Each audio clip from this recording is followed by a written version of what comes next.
Okay, this video is long overdue. I bought a bunch of really cool and rare comic books this year at HeroesCon in Charlotte, North Carolina. So this video is part 2 of bag and boarding those books and discussing their significance and why I bought them, which is what I did in a live stream the other night. Enjoy. So let's take a look at some of the comic books that I picked up. Hold on one second here. We'll start with this one right here. I got some really cool rare comic books, and I'm gonna rebag and board all of them because I don't care if they come in a somewhat okay bag and board. I am kind of OCD about this stuff. And by the way, you can ignore the prices on here. They're never what I ended up paying for these.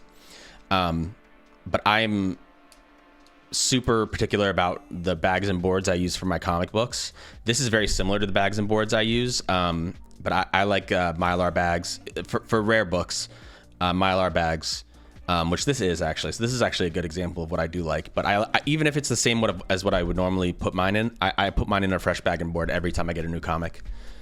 So this book right here is the third appearance of the Punisher. Amazing Spider-Man 135.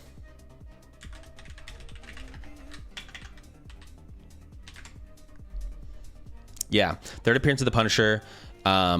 It says sources often refer to this issue as the second full appearance of the Punisher, despite the character fully appearing in Amazing Spider-Man 134.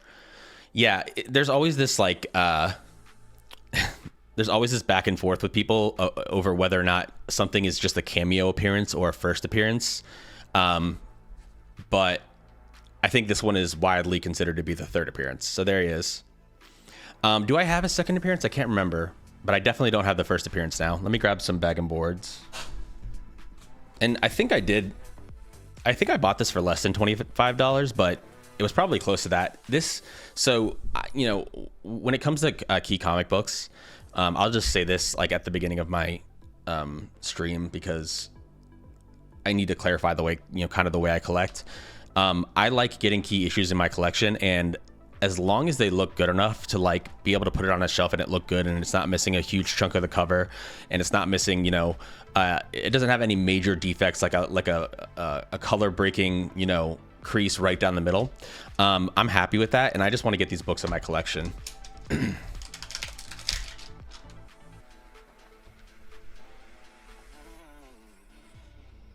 me see if I can. Yeah, there he is.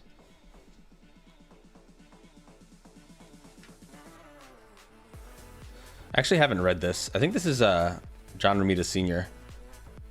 All right, there's the first one. Oh, right here are some books that I brought to the con that I didn't end up getting signed. This is Ghost Rider #1. This is the first appearance of Danny Ketch and the start of this Ghost Rider run. How's it going, Sergeant Frosty Man? And Howard Mackey was supposed to be at the con, and he had to cancel, I guess, missed his flight or something. It got delayed. I don't know. A lot of flights are getting delayed nowadays. So he didn't make it, so I couldn't get this signed. I ended up not being able to get this signed by Roy Thomas, which is, you know, a shame. And then I got a different book signed and graded for Jerry Conway. I got the first appearance of Tarantula. So this was like my backup book to get signed by Jerry Conway.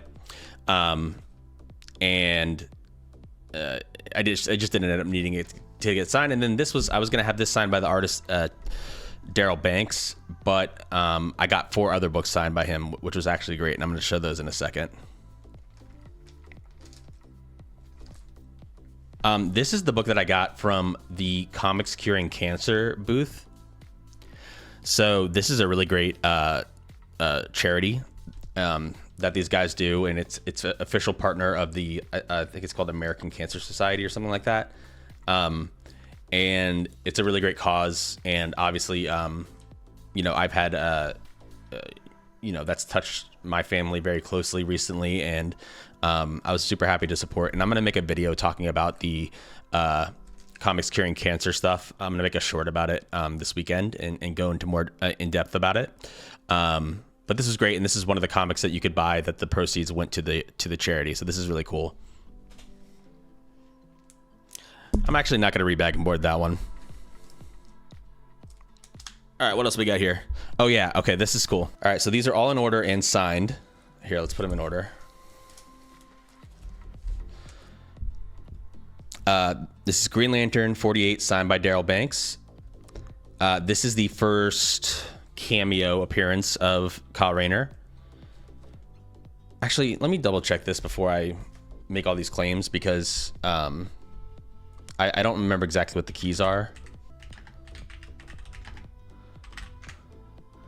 Oops. Okay, so first cameo appearance of Kyle Rayner in the final page. He becomes the third Green Lantern, right? So that's this one. And then 49, which I like to call the Tom Brady cover, right? Also got that one signed by the artist Daryl Banks. It's just an iconic cover, and it's the first appearance of some of the, let me see, some of the Green Lanterns. But it's like part of the beginning of Kyle Rayner coming in, right? And then here, this is the first Hal Jordan as Parallax, which is awesome. And I think he kills a bunch of Green Lanterns in here. This issue is actually just a really cool issue to read. And then right here, this is 51, right?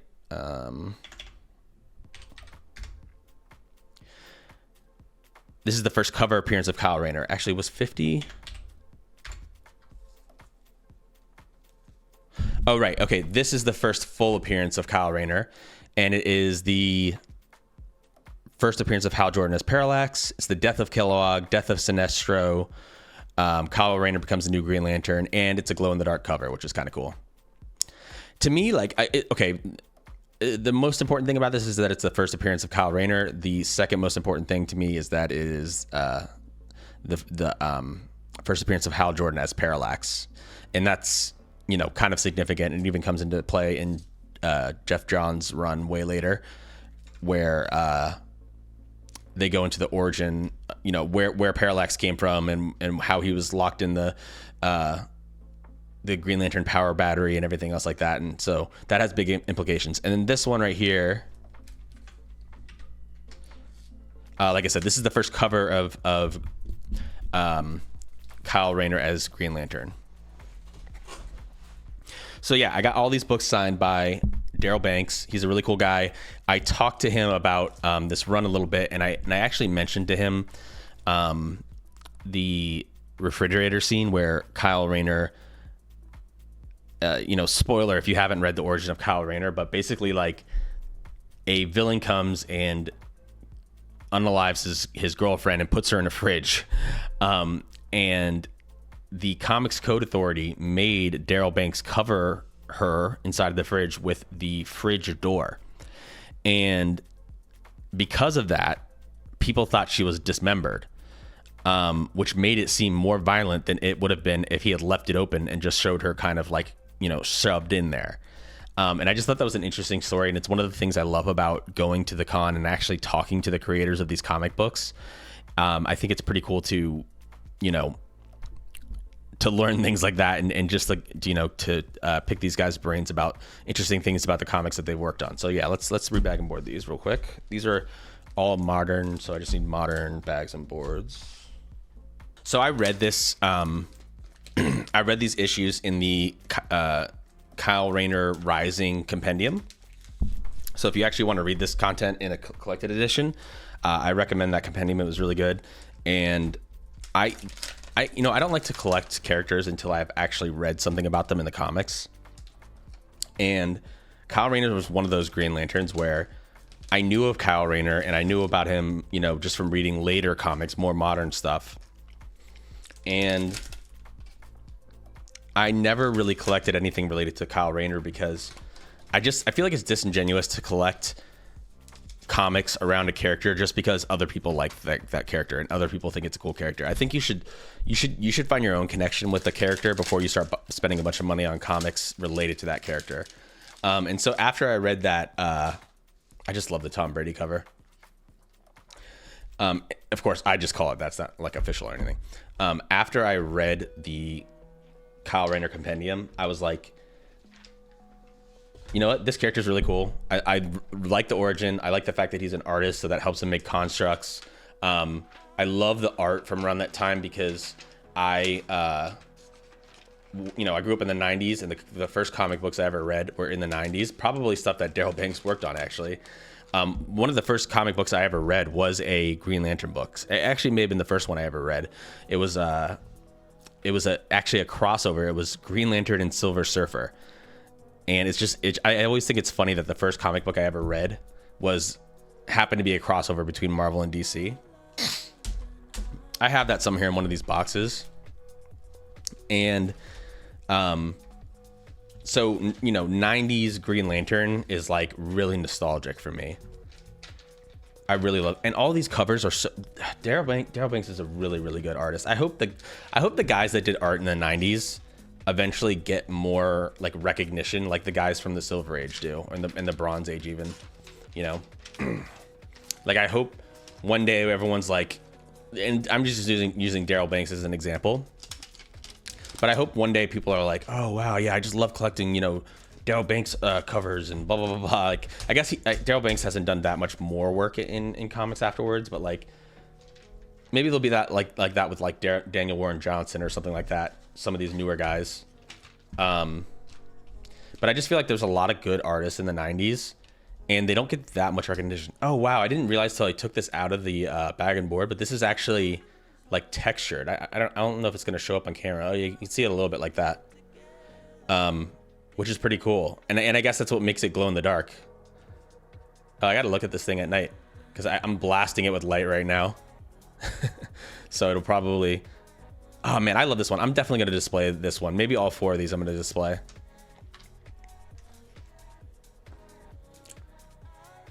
In the 90s, they really like experimented with a lot of stuff, like glow in the dark for this, for example, or they did a lot of like the foil covers and stuff, which that came back around recently, and they were doing a lot more foil covers. But I like the foil covers, man. I'm all for the gimmicks and stuff like that. All right, and this is first cover. Everybody knows this cover, I feel like.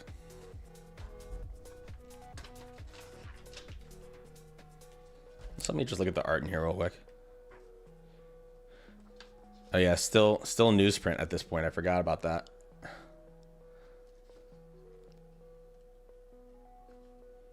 An ad for Batman and Spawn. I have that book as well.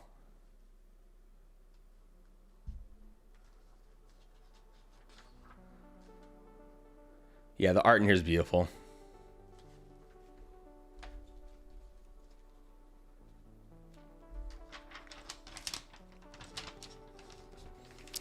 Those are the only books that I actually got signed at this con. Like I said, usually I get a lot more books signed. Oh no, and I got one book signed by Jerry Conway. But this year was all about finding the rare books, finding the rare comics and stuff like that. So that's those. And like I said, we had Third Punisher here. What we got next? Oh, we have some Scotty Young books. My wife and I love Scotty Young. Let me re-bag and board these real quick. I think I'm just gonna reuse these boards because I'm running out of modern boards. Scotty Young always comes to this con, and I really like his work. I like buying his books and stuff. I have a lot of Scotty Young. I have a whole binder full of Scotty Young comics, and I have a bunch of his signature. I don't typically go get a signature from him anymore when he goes to Heroes Con because his line is crazy long, and I just don't want his signature that bad. I hope that the Scotty Young hype never dies out. I'm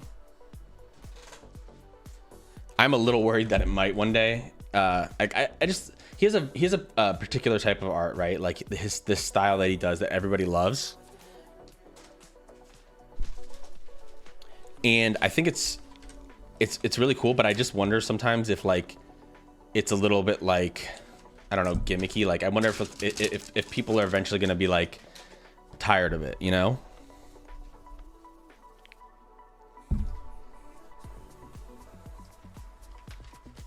But his stuff is funny. He keeps coming up with clever stuff for his covers. So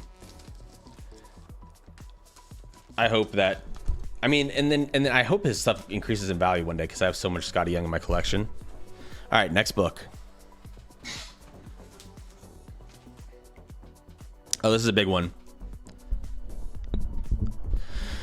Tales of Suspense 66. So This is from the 60s. This is a Silver Age book, and during this time in Tales of Suspense, you had an Iron Man story, and then you had a Captain America story. So you had two different stories taking place in one, unrelated, taking place in one comic. These are split into two different omnibuses, so you can read all the Captain America stuff in the Captain America omnibus, or all the Iron Man stuff in the Iron Man omnibus, which I am reading, and I have both those omnis.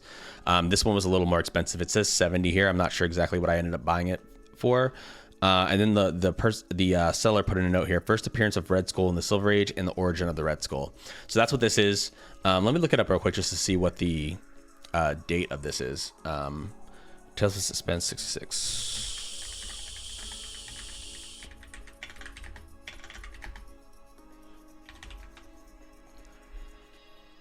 1965. So it's 60 years old, this book.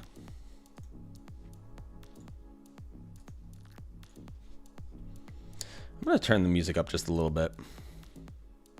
So yeah, that being said, I was really looking for Tales of Suspense at this con. I didn't get that many Tales of Suspense books, but I think the ones I got were pretty awesome. I'm so happy to have this one. I think this is an awesome cover showing Red Skull, Captain America, and Iron Man. And for the historical significance, like, it is a key, you know?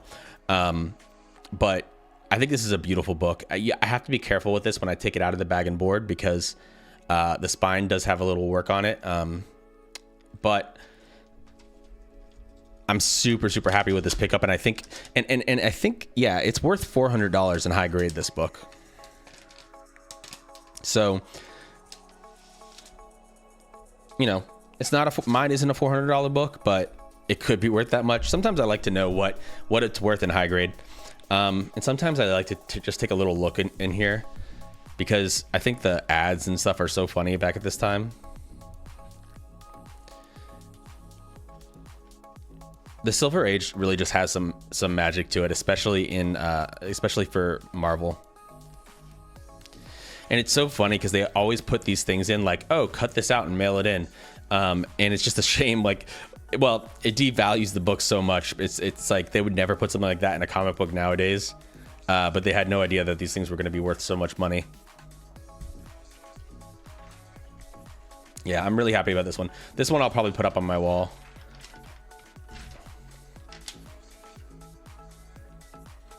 I just realized I haven't been mentioning the value of the books, but I'll try to say that for the rest of the books that I'm showing.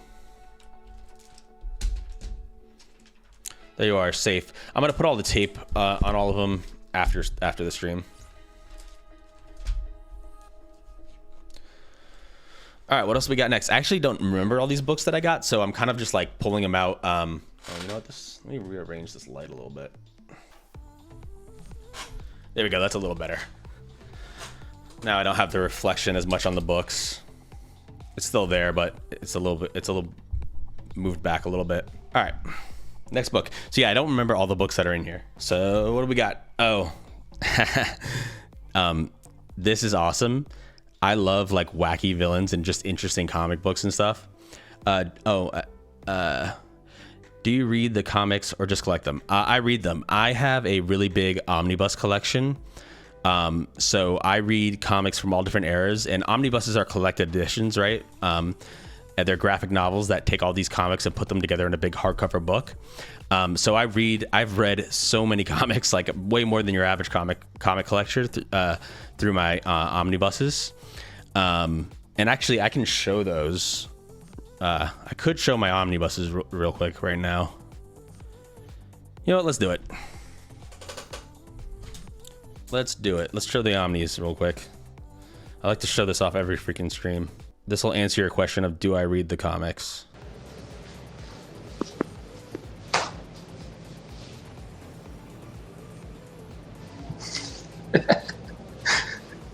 There's us.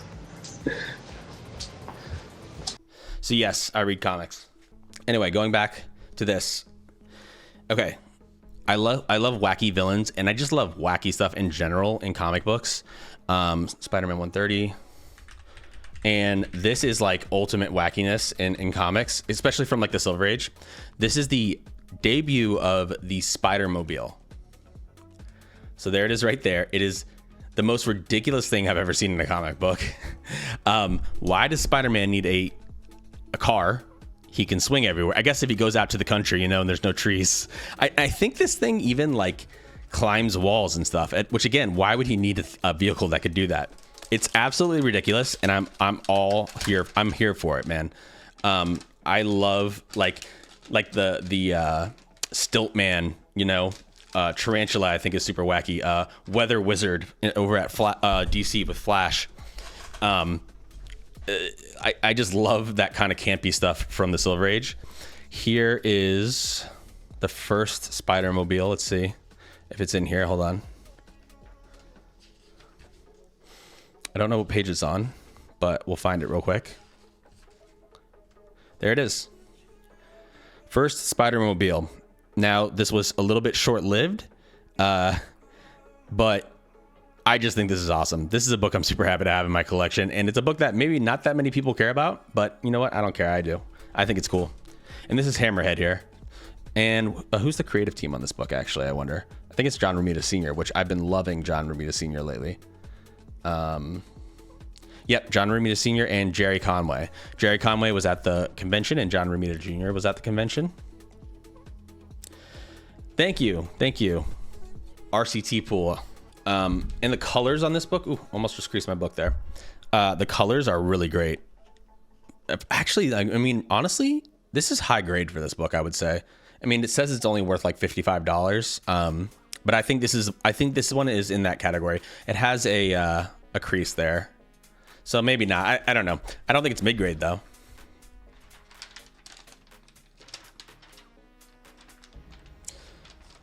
First Spider-Mobile, people. This is a big deal because you didn't even know there was a Spider-Mobile, I bet. All right, let's see what the next book is. Again, I don't even remember what books I bought, so this is a surprise for me too. All right, it is. Oh, this is awesome. I have gotten way more into Herb Trimp, or is it Trimpy or Trimp? And he has some iconic covers, especially for Hulk. I have some of his really big covers, and I saw this one when I was doing the research for the con, and I was like looking into what I wanted to buy, and I was like, I gotta have this one because this is a Herb Trimp cover with Rhino, Hulk, and Abomination. Actually, let me double check if this is a key. It's Hulk 171.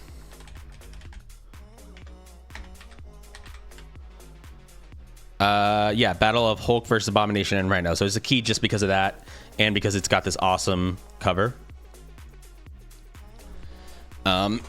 So yeah, when I saw this one when I was doing the research, I was like, we're finding this at the con for sure. And Heroes Con is that wow, what tape did they use on this? Heroes Con is that awesome. Like, if there's a book out there, you can find it there. One we did have a little trouble finding. Actually, we didn't find. I'm sure it was there somewhere, but there's a book that is it's the first Marvel and DC crossover, and it's a Superman and Spider-Man crossover, and we wanted to find that one. I think it's an oversized book. Like, do I have it here? I have the Superman versus Muhammad Ali. I have a facsimile of that, and it's like a big one. That one we had a little trouble finding. This is a Silver Age book, so actually this is probably a Bronze Age book, not Silver Age, but I'm still putting it in a silver bag and board.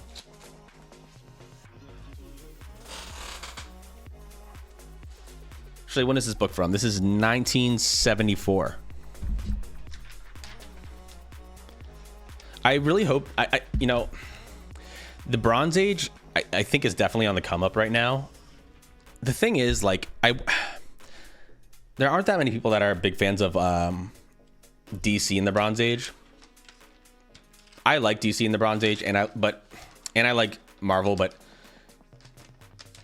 I guess the point I'm trying to make is Marvel had the edge in the Silver Age and the Bronze Age. In the 60s and 70s, Marvel was making better comics. Now, there's a lot of good stuff at DC during that time, a lot of really important stuff.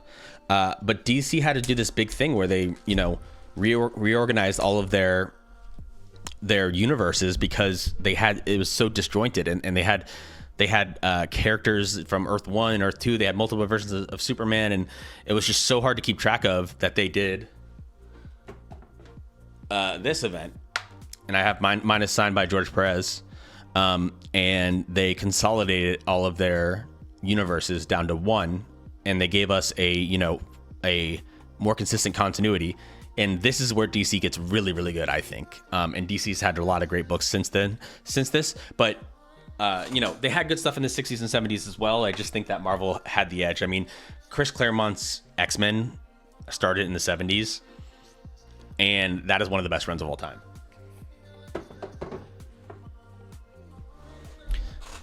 All right, moving on. Next book. Let's see. What's it gonna be? It is Justice League. I think this book has some value. Let me see. Justice League 43.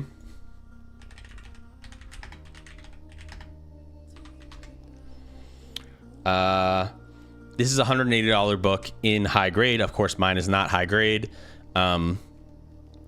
It's good enough, but you can see if I hold it up to the camera, the spine's got a lot going on. But most of the cover is okay, and it's the first appearance of the Royal Flush Gang, which I think is kind of cool, and I really like the cover as well. Who's the creative team? This is from 1966, and Mike Zakowski is the artist, and Gardner Fox is the writer. Gardner Fox was a good writer for DC in the Silver Age. I know a little bit about Mike Zakowski. I don't collect that much of his work. But yeah, look at this. I got to be really careful with this book because that whole part of the top is detached. Actually, maybe I shouldn't even open this one up. I have that book.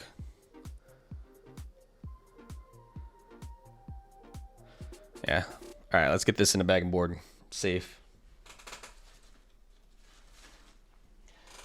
I have a lot of Justice League from the Silver Age. I have all the Justice League Silver Age and Bronze Age omnibuses. I'm working on the first Bronze Age omnibus for the Justice League, and there's just something about it that I really like. I mean, I wish that they had stayed with a one consistent writer for longer with the Justice League in the Bronze Age, because some of the problem with the Justice League in the Bronze Age is that, like, it's a lot of hit or miss because they changed the writer a lot. Good thing is that Dick Dillon did like 90% of the art for Justice League in the Bronze Age, and Dick Dillon's art is great. Actually, I'm surprised more people aren't like big fans of Dick Dillon's art. I like his art a lot. You're safe now. So that's a cool book. But yeah, I really like Dick Dillon, and I feel like I never hear about him. I got a haircut today, so I'm messing with my hair a lot.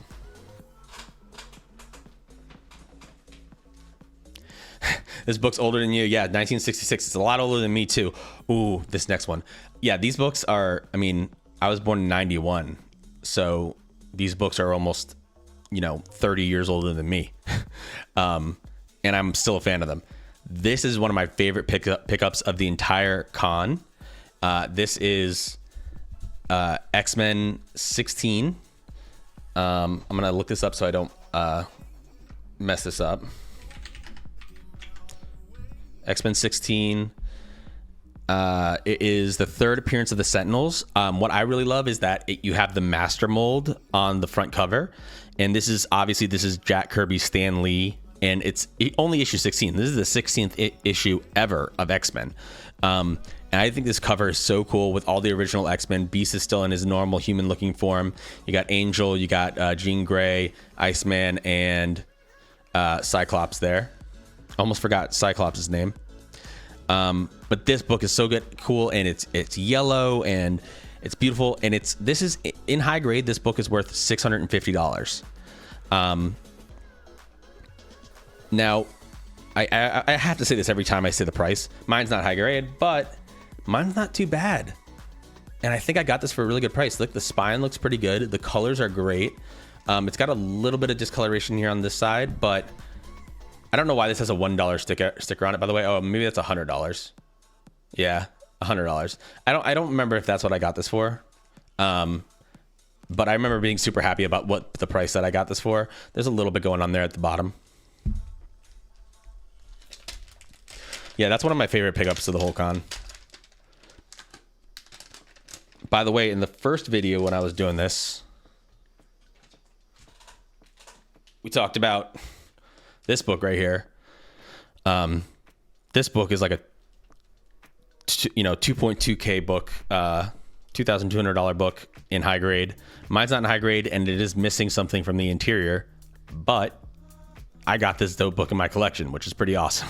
So, I get to display this book now in my house, and I'm so excited about this. It's the first appearance of Poison Ivy, which is, one of my favorite villains of all time. Batman's my favorite character, so I love all of his villains, and I can't believe I have this book in my collection now, so this is great.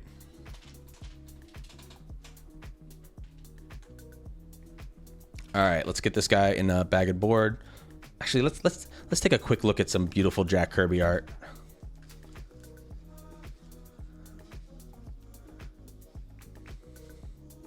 Some Stan Lee writing. This is, they changed how Iceman looked because they used to make him look more like, originally he was more like just looking like a snowman, and they changed him to look more like ice after his first couple comics where he looked the other way. Beautiful stuff. I want to be careful with this because this book is still in decent condition, and I really want to keep it that way. I used to get so much more nervous when I was doing this because these things are so freaking old and fragile. There we go. Now you're gonna stay in there forever, and I mean it, man. So someone the other day was asking me, we were talking about I don't know, somehow it came up selling the collection, or if I ever needed to, or if I ever wanted to sell any of my books. And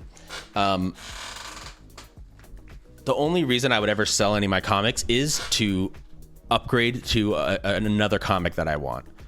If something catastrophic happened to me and I needed the money, of course I would sell some comic books. But I mean, outside of some crazy thing happening, I don't plan on selling any of my books unless maybe it's to trade up. So when I say I'm putting it in here, I expect this book to stay in here until someone inherits it from me, my future children, or my wife, because God knows she's gonna outlive me. Yeah, that's the way I feel about my comic books. All right, let's see what we got next. What do we have here? Oh yeah, this book is actually this Doctor Strange book. It's Doctor Strange 182. I'm surprised that this book has the value that it does, because it's a battle of a Doctor Strange versus Juggernaut. People love the Juggernaut. Oh, I forgot I got to zoom in a little bit on this. There we go. People love the Juggernaut. And this cover's cool. Who's the creative team? Cover artist is Gene Colan. Yeah, Gene Colan's a great artist, and it's worth $60. I'm just surprised that this is a $60 book. I think it's cool, but I don't know. I guess people really like that cover.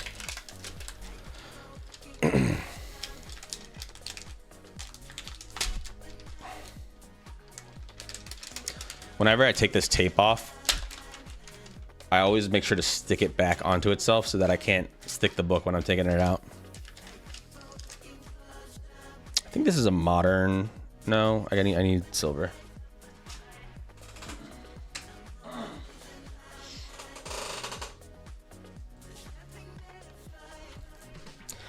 This is such a cathartic experience for me to put all of these books in the proper bag and board, and just know that they're, saying to know they're safe is a weird way of putting it, but I feel better about it. Get them in their proper bag and board, put them in their box. I'm working on putting up more shelves so I can display more comic books on my walls, because I don't like the idea of these books just sitting in excuse me, just sitting in my boxes and not being enjoyed. So right now I just started it and I have all these books up on the wall. But I'm putting more shelves up so I can put more comics up and put stuff like this up on the wall, put stuff like this up on the wall, you know. All right, next book.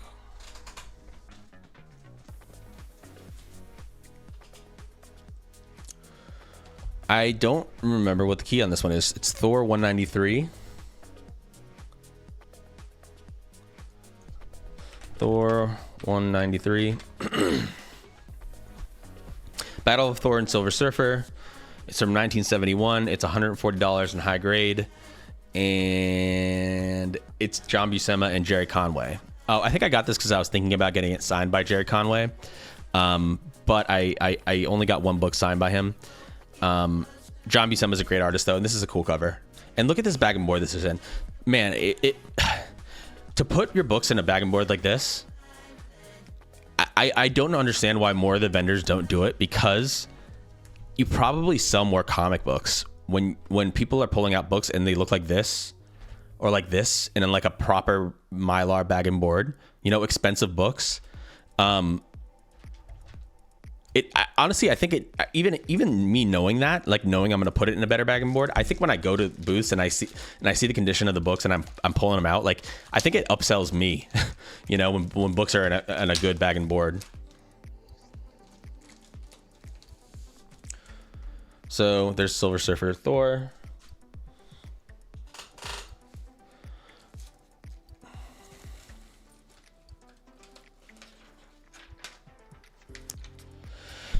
Yeah, I honestly, I recommend reading, if you've never read a comic book,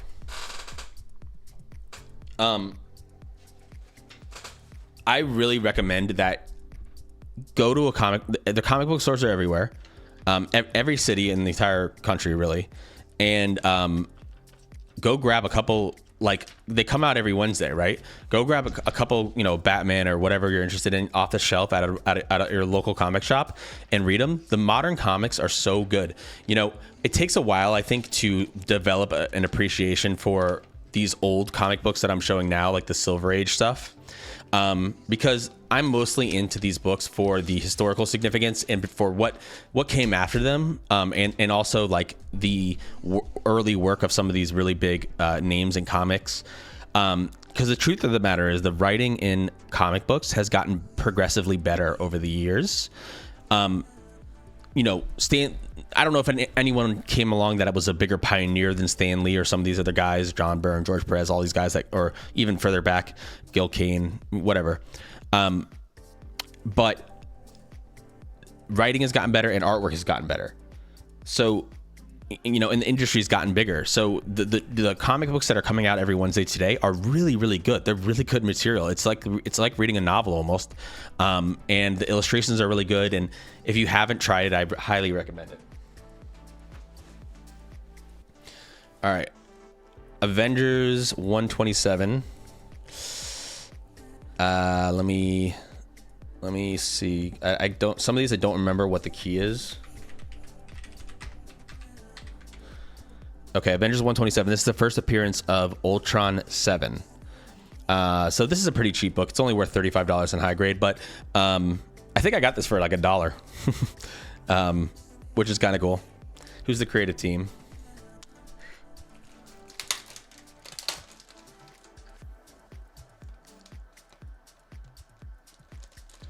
Is there a certain way to read them? Yeah. So this is an example. So you get used to it. The more comics you read, and they've gotten better at this, but you start to learn the order of what to read, and the order to read it. It can be a little hard at first. Like my wife has read some comic books as well, and sometimes they even put like an arrow in because they're like, read this panel next.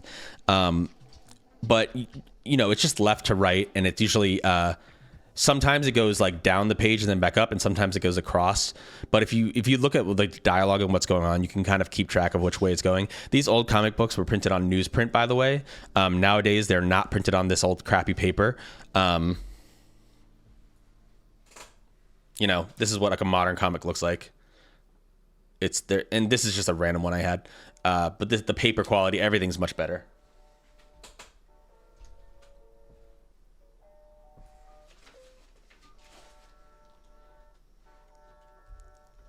Yeah, this cover's pretty awesome, right?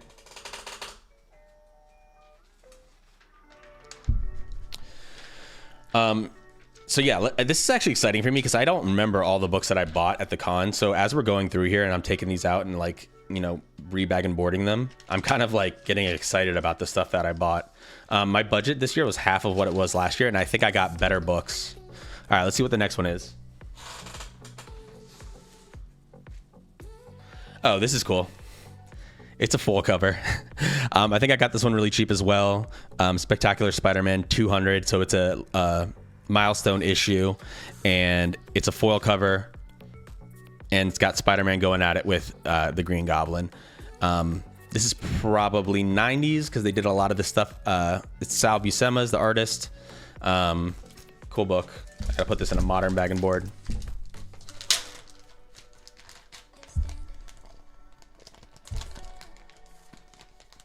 Yeah, exactly. The writing and the dialogue help you comprehend. This one's a little more modern. Oh, look at this. I love this art.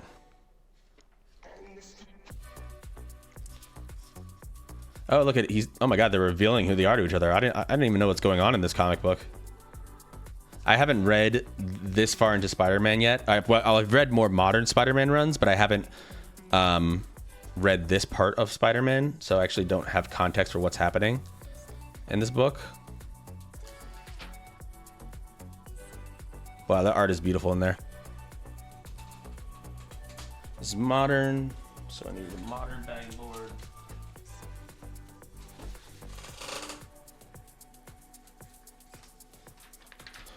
And like I said before, I'm a sucker for the foil covers.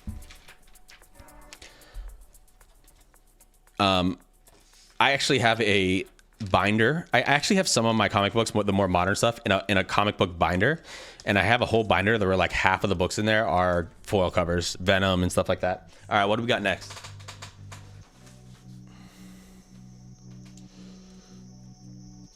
X-Men, Uncanny X-Men 197. This is a John Romita Jr. cover featuring Doom. It's pretty cool. Is this a key? 197. And in fact, I'm going to take some of these books off of here. Let me just quickly go through some of the books that are here, by the way. We started off with the third appearance of The Punisher. Then we had these books signed by Daryl Banks. There's the Tom Brady cover. This is the first cameo appearance of Kyle Rayner. This is the first appearance of Kyle Rayner and the first Parallax Hal Jordan. First cover of Kyle Rayner. We had some Scotty Youngs. This is the first Red Skull in the Silver Age, which is pretty cool. And it's just an awesome Tales of Suspense issue. We have first Spider-Mobile. I do grade some of my comics. Actually, let's see. I got a bunch of graded ones back here. And I got some more on the wall next to those over there. And I have some graded some comics that I'm grading that I'm waiting for right now. So I buy most of my comics raw. Oh, this one's great.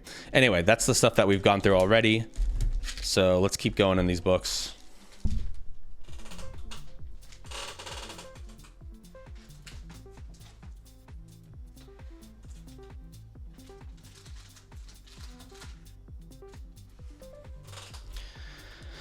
X-Men 197. I guess it's not a key, but it's just a cover. It's an iconic cover by John Romita Jr., one of my favorite artists of all time. There it is. I guess I'll put this one in the silver bag and board.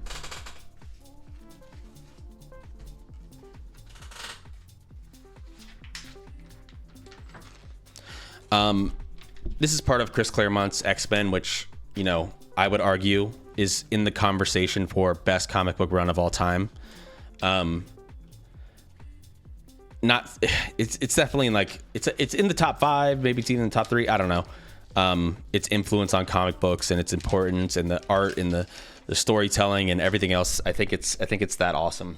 So I always love anything that's part of Chris Claremont's run. I always love adding it to my collection. All right, what do we have next? This is Amazing Spider-Man 123. Let me look this up.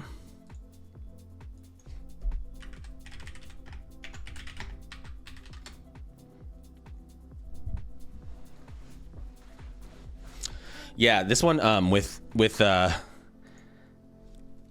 Luke Cage punching Spider-Man.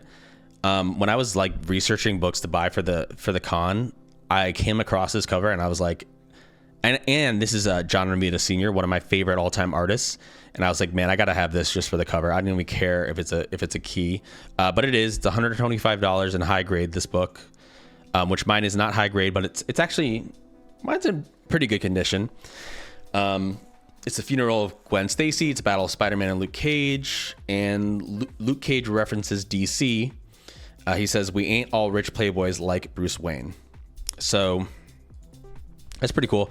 Marvel and DC have referenced each other. Like even in the Kyle Rayner run that I talked about earlier, there's a reference to that's Green Lantern. There's a reference to Wong of Doctor Strange. So they referenced each other a lot. Not a lot, but you know, there have been historically some references back and forth from DC to Marvel, kind of just like, you know, hint, hint, you know, and I think that's pretty interesting and kind of cool to have. Even before they had official crossovers, there's actually there's a issue of Justice League from the Bronze Age where they go to a parade on Halloween, and a bunch of people in the parade are dressed as superheroes, and there's a float where there's 3 people on it dressed as like Captain America, Iron Man, and Thor, and so it's like an unofficial DC Marvel crossover.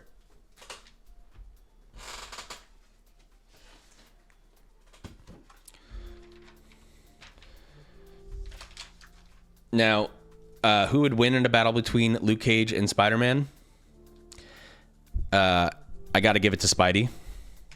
Luke Cage is pretty dope, and he's very durable. I don't think that Spider-Man would be able to like knock Luke Cage out or anything. Well, yeah, no. Well, maybe he does have like super strength. It's not, and Spider-Man would never kill anyone, right? Or unalive, I should say.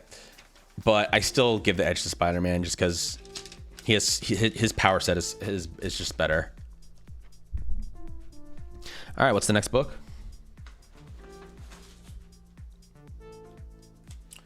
Make sure I don't get kicked out of TikTok. Oh, yep, there we go. TikTok is making me verify that I'm still here, and I am. Yes, I'm putting the puzzle pieces in the puzzle piece thing. Okay, thank you, TikTok, for not kicking me out.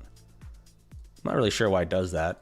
You'd think it'd be able to tell, like, in another way that I'm still here. Anyway, I have a shirt with this on it, which is really cool. This is part of the Kraven's Last Hunt.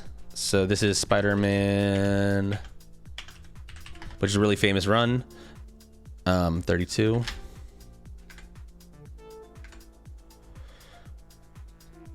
Let me find this real quick.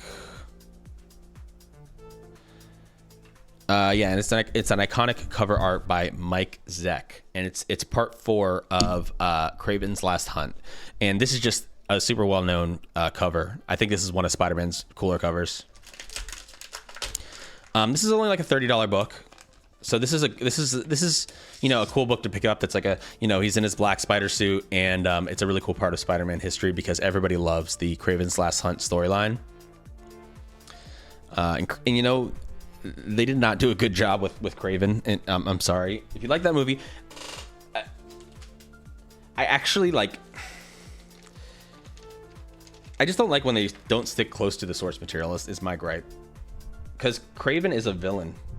He's not an anti-hero, and I think the guy did a good job in the role. Like, he was entertaining to watch. But all right, what do we have next? All right, this book. I think this book has some value. Avengers. What is this? Avengers. Oh, what? Oh, Avengers Annual 2. I was like, Avengers 2. I got like a multi-$1,000 book sitting in front of me. Let me turn off. Oh, Avengers Annual 2. Gotta search. Okay. Avengers Annual 2. It's a battle of the Avengers versus... Yeah, battle of the original Avengers versus the new Avengers, and it's the first appearance of Scarlet Centurion, the third identity of Kang the Conqueror. So this is a $200 book in high grade. Mine is not high grade. Oh man, I really gotta fix that thing. Mine is not high grade, but it's not too bad.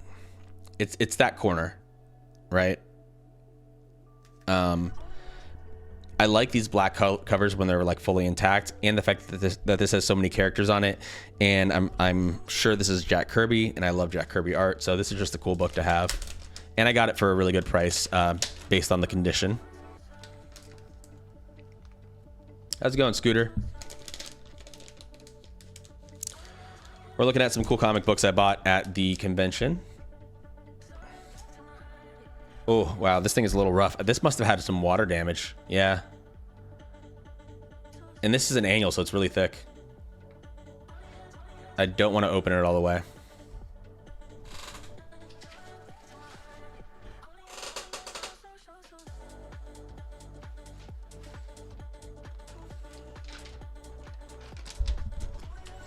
Sorry, I had my camera inverted on TikTok. It's so funny. They just changed that.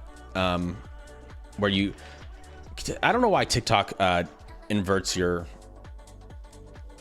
camera, because I never had mine inverted on TikTok. But yeah, like I said, that's pretty cool. It's like a $200 book in high grade, and besides that one corner, the rest of this looks pretty good. So this is a cool book to have. Barely fits in there. All right, what do we got next?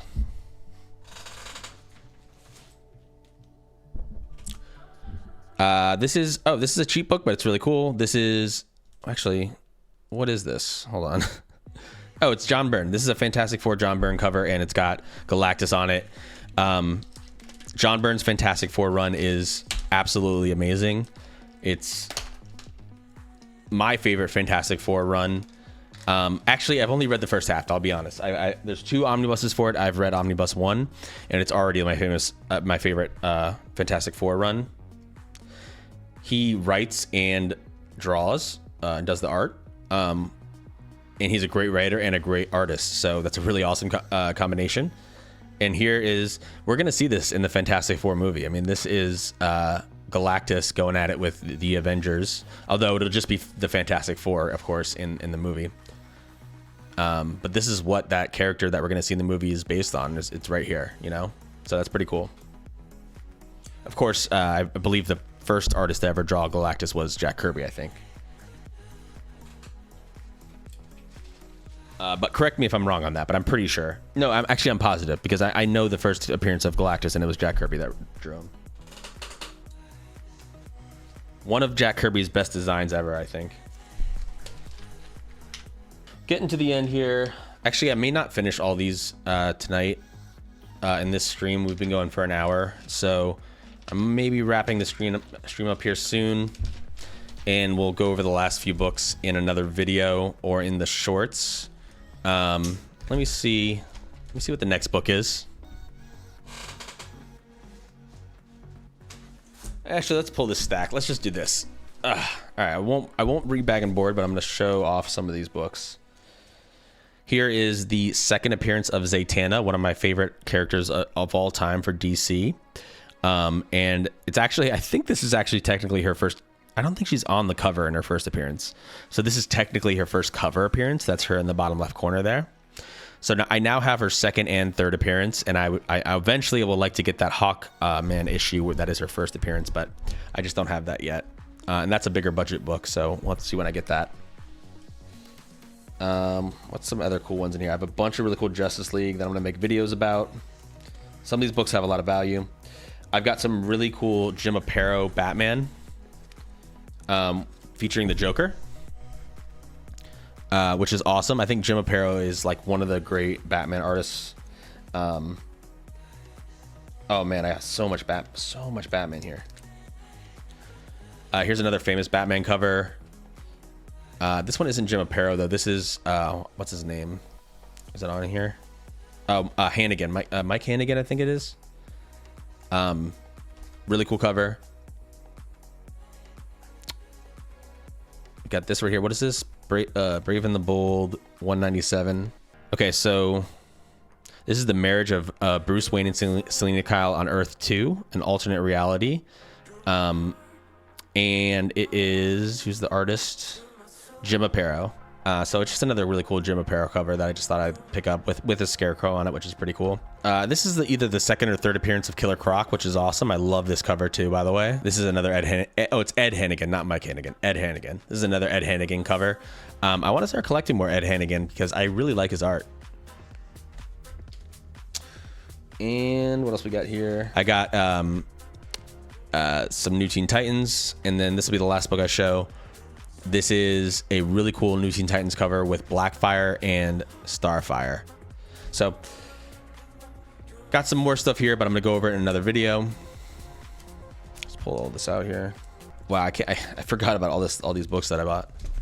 Oh, and I forgot about this old Action Comic stuff too, and World's Finest. These are really old books too.